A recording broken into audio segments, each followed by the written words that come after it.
अर्चनी वंदनी मुद मंगल में संत समाज। ज्ञान चौतीसा प्रकरण के अगले चौपाई पर विचार करें। टट्टा बिकट बाट मन माही, खोली कपाट महल मो जाही। रही लटापट जुटित माही, हो ही अटल तब कथो न जाही। इसी के लगते एक दूसरी चौपाई है।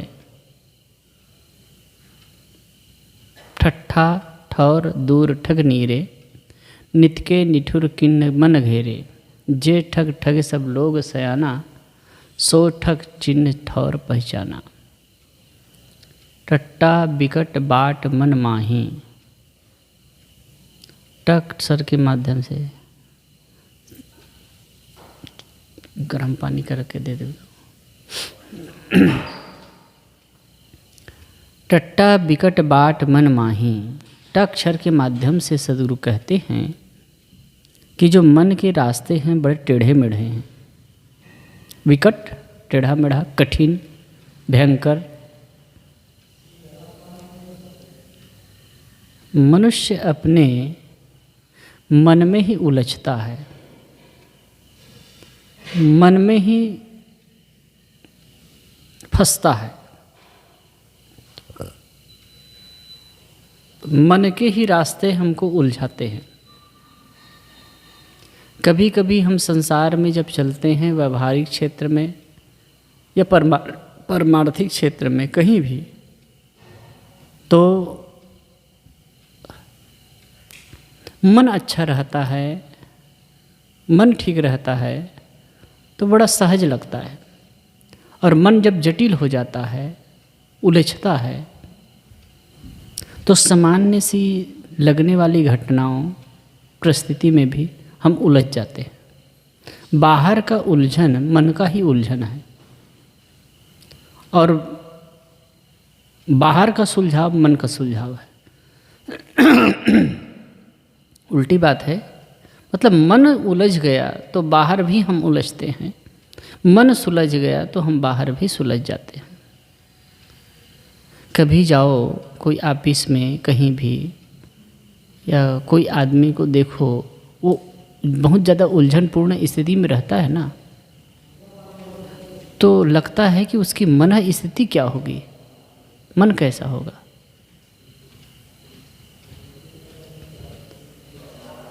जिसका चित्त अशांत होता है, जिसका चित्त विचलित होता है, वो आदमी बाहर से भी विचलित होता है, दुखी होता है। मन की स्थिति सही होना ये बहुत बड़ी बात है। इसीलिए साहब ने पद्य में कहा है, शब्द प्रकरण में कहा है, बुझ बुझ पंडित मन चितलाए, कबहि भरल बहे कबहि सुखाए। खन ओबे खन डूबे खन अवगा, रतन न मिले पावे नहीं था। बुझ बुझ पंडित मन चितलाए, हे पंडित बूझो बूझो, मन को चित्त लगा करके बूझो। मन का सुलझाव भी मन से ही होना है। मन और चित्त की बात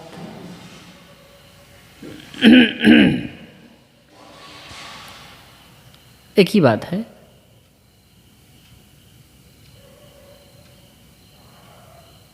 साहब कहते हैं कि मन को चित्त लगा करके समझो।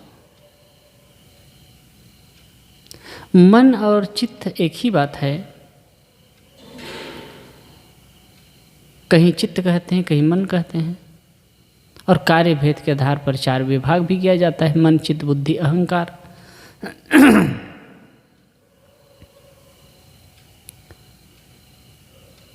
लेकिन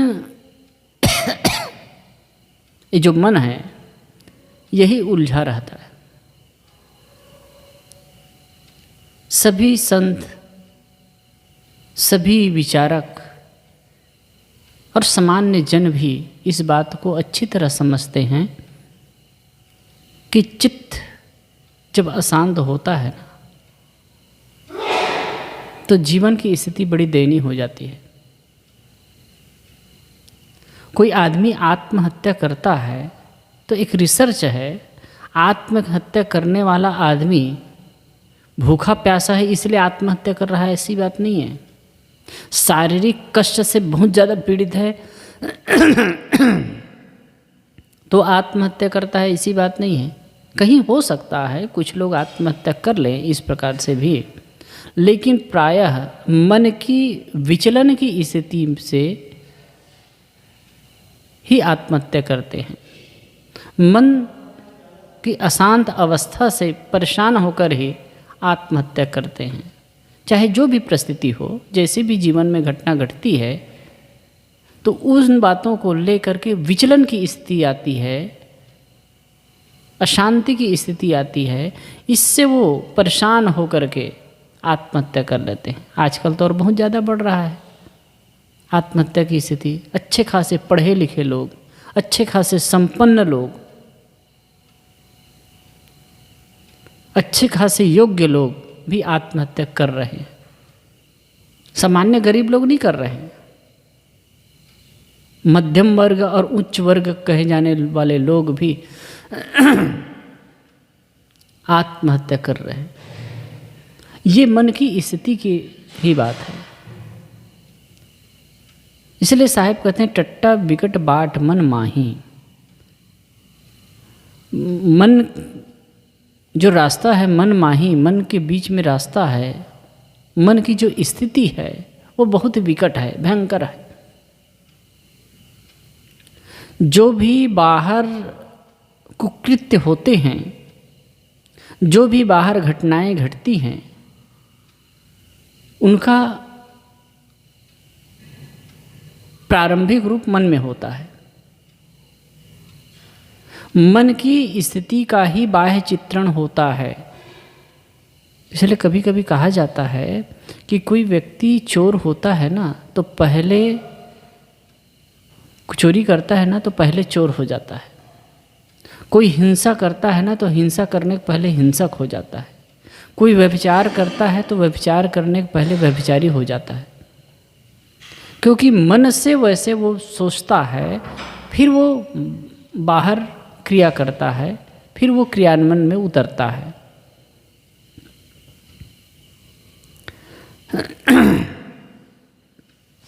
और हर आदमी अपने मन की स्थिति को देख सकता है, समझ सकता है। इसलिए साहेब कहते हैं टट्टा बिकट बाट मन माही, खोली कपाट महल मो जाही। कपाट को खोलकर महल में जाओ। वो क्या है? अज्ञान कपाट को, अज्ञान के फाटक को खोल करके आप स्वरूप स्थिति महल में जाओ।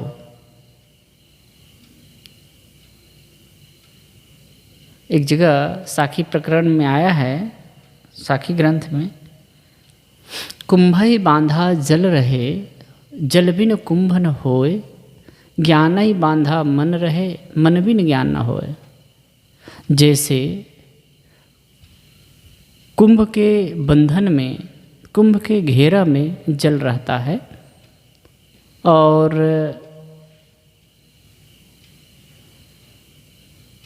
जल के बिना कुंभ भी नहीं हो सकता है।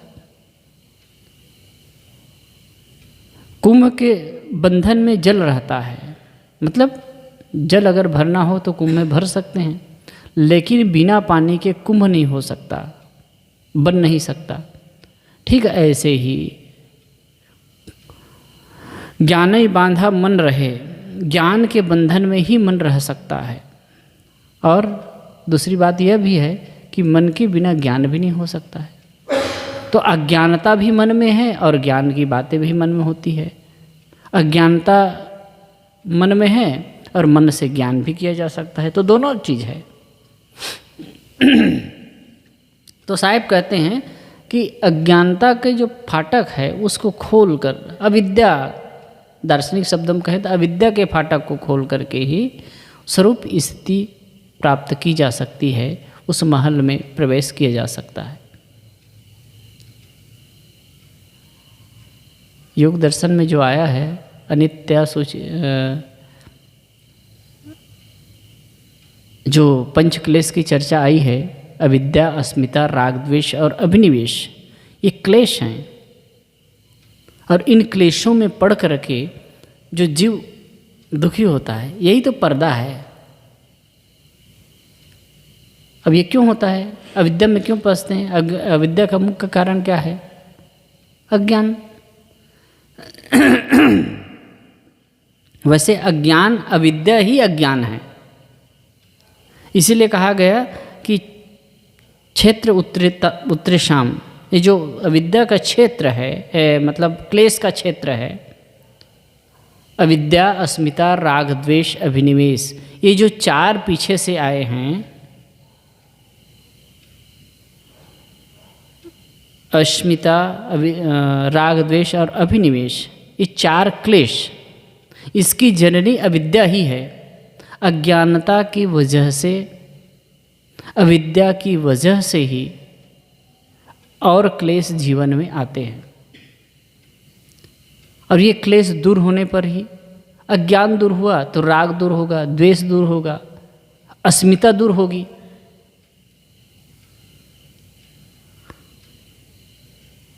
और जो भय है, अभिनिवेश है, वो दूर होगा। अब जब ये दूर होगा तो फिर अपनी स्थिति होगी। इसीलिए साहब कह रहे हैं कि खोली कपाट, जो अज्ञान का जो पर्दा है, अविद्या का जो पर्दा है, उसको खोल करके ही स्वरूप स्थिति में प्रवेश किया जा सकता है। स्वरूप स्थिति रूपी महल। आपका लक्ष्य, हमारा लक्ष्य कहीं बाहर नहीं है, कोई दूर नहीं है, उसके लिए कोई एक्स्ट्रा प्रयास करने की भी आवश्यकता नहीं है, बस पर्दा को हटाना है। रही लटापटी जुटिते ही माही, होई अटल तब कथन जाही। रही लटापटी जुटिते ही माही। लटपट एक तो छत्तीसगढ़ी शब्द है, लटपट, कि जिस किसी प्रकार, जैसे कि कहे कि कहीं पहुँचते हैं तो जिस लटपट पहुँचा हूँ, मतलब जिस किसी प्रकार, एन केन प्रकारेण, उस स्थिति में जाया जा सकता है। मतलब जाइए, साहेब आदेश देते हैं, संदेश देते हैं कि रही लटापटी जुटित ही माही। एक बार स्वरूप स्थिति की घटना घट गई, एक बार सब प्रपंच से ऊपर उठ करके आत्म स्थिति में आ गए, या स्वरूप बोध की स्थिति हो गई, अपने आप में आ गए, तो कहे कि जिस किसी प्रकार उसी में जुटे रहो। यद्वा तद्वा तदुच्छत्ते पुरुषार्थः, जिस किसी प्रकार दुख की निवृत्ति हो, यही पुरुषार्थ है। और इसके लिए काम करना चाहिए। तो यहाँ साहब कहते हैं कि रही लटापेटी जुटी ते ही माही, ते ही माही, उस स्थिति में जिस किसी प्रकार लगे रहो। हो ही अटल तब कथन जाही। साहब कहते हैं फिर अटल रहोगे, फिर कहीं नहीं जाओगे। तात्पर्य यह है ये इस पंक्ति का कि जब एक स्वरूप स्थिति का भाव हो गया, जब अपने आप को समझ लिए, अविद्या का निवारण हो गया, अज्ञान का निवारण हो गया, तब होगा क्या? वो स्थिति बन जाएगी।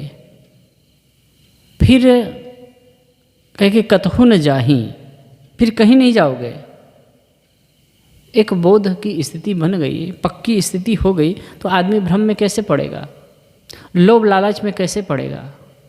अब बात आती है भाई, अब वैसे घटना घटती है, साधु कहलाने वाले लोग भी हम देखते हैं कि वैसे हो जाते हैं। अच्छे ज्ञानी कहलाने वाले लोगों की स्थिति ऐसे हो जाती है, तो ये क्यों होता है?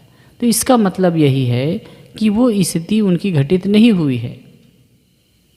उस स्वरूप स्थिति के उच्च आसन में आरूढ़ नहीं हो पाए हैं, स्वरूप स्थिति उनकी नहीं बन पाई है, इसीलिए वो घटना घटती है। साहब तो कह रहे हैं कि सीधी बात, अज्ञान का पर्दा यदि टूट गया मन, पहली बात तो हुआ कि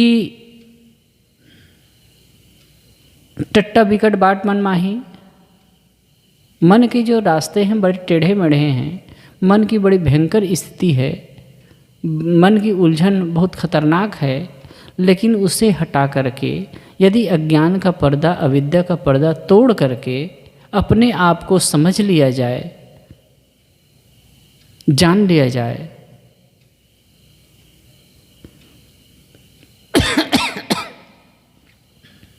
और जिस किसी प्रकार उसी में लगा रहा जाए, तब कहते हैं कि अटल स्थिति हो सकती है, स्थिर स्थिति हो सकती है, फिर भटकाव का कोई चांस नहीं रहेगा।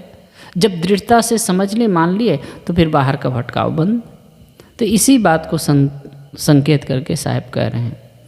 अगली चौपाई में कहते हैं, अगले अक्षर से कहते हैं, ठट्ठा ठौर दूर ठग नीरे। मतलब उसी बात को पोषण करते हुए कह रहे हैं साहब कि ठट्ठा ठौर दूर ठग नीरे।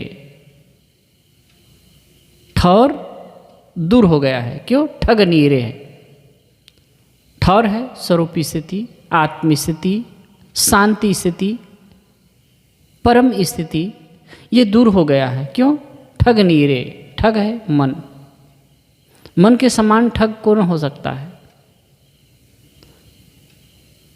हमेशा हम मन के ही भुलावे में भूले रहते हैं, मन ही ठगता रहता है। कभी सुख की लालच देकर के दुख में ढकेल देता है,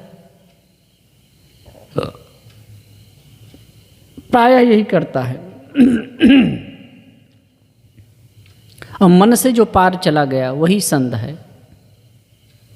इसीलिए तो अध्यात्म के जितने उपक्रम हैं, अध्यात्म की जितनी विधा है, चाहे वो पूजा आराधना की बात हो, चाहे ध्यान चिंतन की बात हो,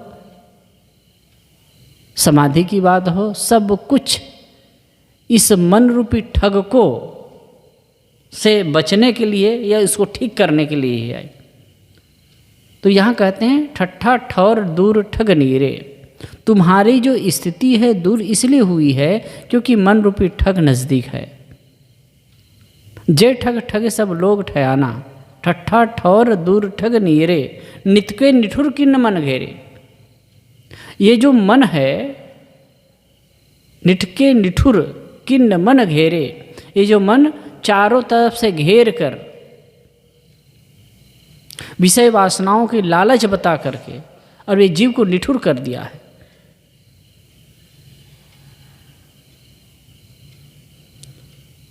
ये मन दुराग्रही है और विषय वासनाओं का लालच दे करके अब ये सब कहने सुनने में लगता है कि बिल्कुल अलग है। कोई अलग नहीं है, ये सत्ता है, ये चिंतन की धारा है, ये करने वाला, सत्ता देने वाला मन ही है। मन ही है, मन और इंद्रियों के साधन से, कि इनके माध्यम से संसार में सुख भ्रम में पड़ करके और उलझता है, दुखी होता है। तो कहने के लहजा में साहिब कहते हैं ये जो मन है विषय वासनाओं के घेरा बना करके, घेर करके जीव को निष्ठुर कर दिया है, विवेकहीन बना दिया है। निष्ठुर, विवेकहीन। आप हम देखते हैं कि कई बार आदमी होता है, जानता है कि ये गलत है, फिर भी करता है। बीड़ी पीने वाले से पूछिए कि बीड़ी पीना सही है कि गलत है, पीते हैं। तंबाकू खाने वाले, शराब पीने वाले और भी गलत कर्म करने वाले, उनको पूछिए तो चाहे कितना कुकर्म से कुकर्म करता हो, कितना ही कुकर्मी हो, पूछेंगे तो वो बता ही देगा कि ये गलत है, नहीं करना चाहिए। कुछ दिन पहले एक सज्जन से बात हुई तो वो तंबाकू खाते थे। तो मैं कहूँ तंबाकू क्यों खाते हो भाई, इसमें अगर कोई कुछ लाभ हो तो हम भी खाने लगे। तो कहा नहीं साहब कुछ नहीं है, बस क्यों, आदत, बस वही निठुर बना दिया है मन। एक बार हम किसी चीज़ को भोगते हैं, किसी चीज़ को ग्रहण करते हैं, प्रीता की अनुभूति होती है और 2-4 बार करते हैं। वैसे तो कहा जाता है 21 दिन में तक के किसी चीज़ को दोहराते हैं तो वो आदत के रूप में परिणित हो जाती है। पहले हम उसको तो ऐसे ही हल्के में ले लेते हैं, फिर बार बार उसको दोहराते हैं तो आदत के रूप में परिणित हो जाती है। फिर बारंबार उसी में हम उलझते रहते हैं। इसलिए कहा है पहले हम आदत बनाते हैं, फिर आदत हमारे जीवन को बनाती है। जो कुछ भी हमारे जीवन है, जो कुछ भी हमारे व्यक्तित्व का निर्माण हुआ है, हमारी आदत के कारण ही हुआ है। हम जैसी आदत बनाते हैं वैसे हमारा जीवन बनता जाता है। तो वासनाओं में पड़ करके, इनकी आदत में पड़ करके, प्रलोभन में पड़ करके ये जीव निष्ठुर हो गया है। और ये प्रलोभन देने वाला कौन है? मन। अब इससे से छुड़ा सकता है, इससे अगर छूट गए तो वही मुक्ति है। इसीलिए कहा गया मन एवं मनुष्य नाम कारणम बंध मोक्षेय। मन की दिशा अगर कहीं बिगड़ जाती है, गलत दिशा में चली जाती है, तो वही बंधन कारण हो जाता है। और सही दिशा में मन चला जाता है तो मोक्ष कारण होता है। चाबी है, ताला में लगाते हैं तो एक वही चाबी है बंद करने की और खोलने की। एक दिशा में घुमाते हैं तो ताला बंद हो जाता है, और दूसरे दिशा में घुमाते हैं तो ताला खुल जाता है। ठीक ऐसे ही मन की दशा है। मन गलत दिशा में चला गया तो फिर बंधन है, और सही दिशा में चला गया तो मोक्ष है। आसक्ति, भ्रांति, लालच, लोभ में पड़ गया तो फिर यही मन बंधन का काम करता है। अब इससे ऊपर उठ गया तो फिर कल्याण का, मोक्ष का काम होता है। इसलिए कहते हैं कि ठट्ठा ठौर दूर ठग नीरे, नित के निठुर कुन्न मन घेरे। नित नित प्रति ये जीव को निष्ठुर बना दिया है। क्यों? विषय वासनाओं का, संसारिक मोह ममता का प्रलोभन दे करके या उसका लालच दे करके, सुख दिखा करके जीव को निष्ठुर कर दिया है। जे ठग ठग सब लोग सयाना, सोच ठग चिन्ह ठौर पहचाना। बड़े बड़े कहलाने वाले लोग, ज्ञानी गुणी, ऐसे लोगों को भी ये मन ठग लिया है। साहब ने कहा ना, मन मन करते सुर नर मुनि जहड़े, मन के लक्ष्य द्वार। इस पर तो सदगुरु कबीर की बहुत सारी पंक्तियां हैं, पद है। ता मन को चिन्हो मोरे भाई, तन छूटे मन कहा समाई। सनक सनंदन जयदेव नामा, तन के भीतर मन उन्होंने जाना।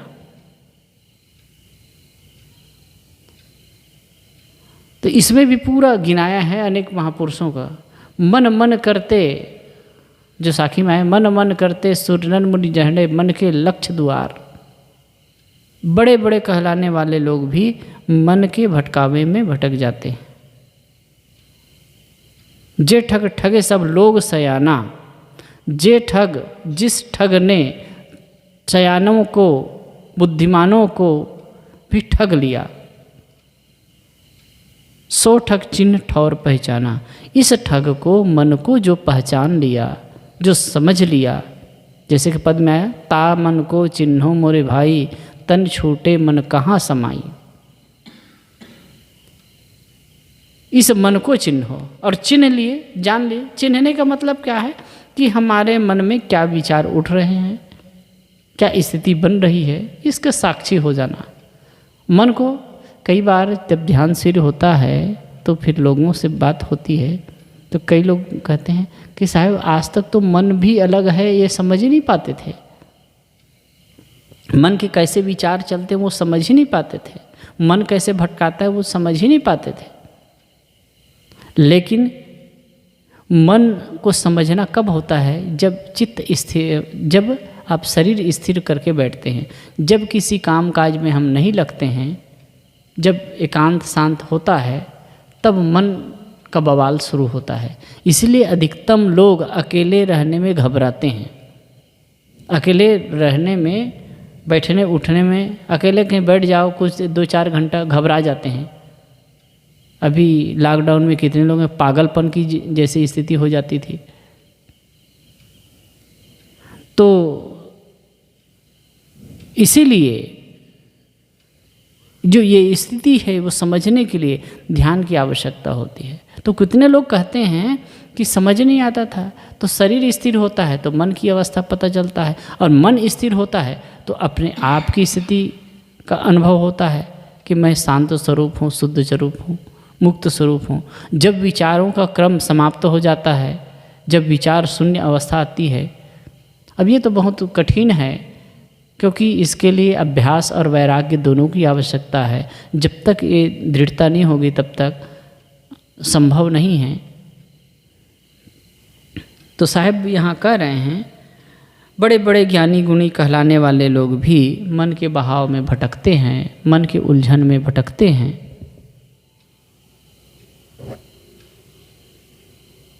जे ठग ठग सब लोग सयाना, सो ठग चिन्ह ठोर पहचाना। तो ये सब ठग को, इस मन को पहचान ले, मन की उहापोह को, मन की बात को समझ ले, तो फिर भटकाव बंद हो जाएगा, उलझन समाप्त हो जाएगी। तो इस प्रकार से इन दोनों अक्षर से, ट और ठ के माध्यम से मन की स्थिति का ही वर्णन करते हैं, मन का ही चित्रण करते हैं। टट्ट विकट बाट मन माही, खोल एक बाट महल मो जाही। मन के रास्ते बड़े टेढ़े मेढ़े हैं और उसको समझना है। समझ करके मन के अज्ञान को दूर करके जो आत्म स्थिति, स्वरूप स्थिति रूपी महल में प्रवेश करना है। और जिस किसी प्रकार इसमें लगे रहना है। रही लटाट पिटी जुटी तेहि माही। और जब ये स्थिति घट गई जीवन में, स्वरूप स्थिति की घटना घट गई, तो उसको छोड़ करके कहीं नहीं जाना है, उसी में अटल रहना है।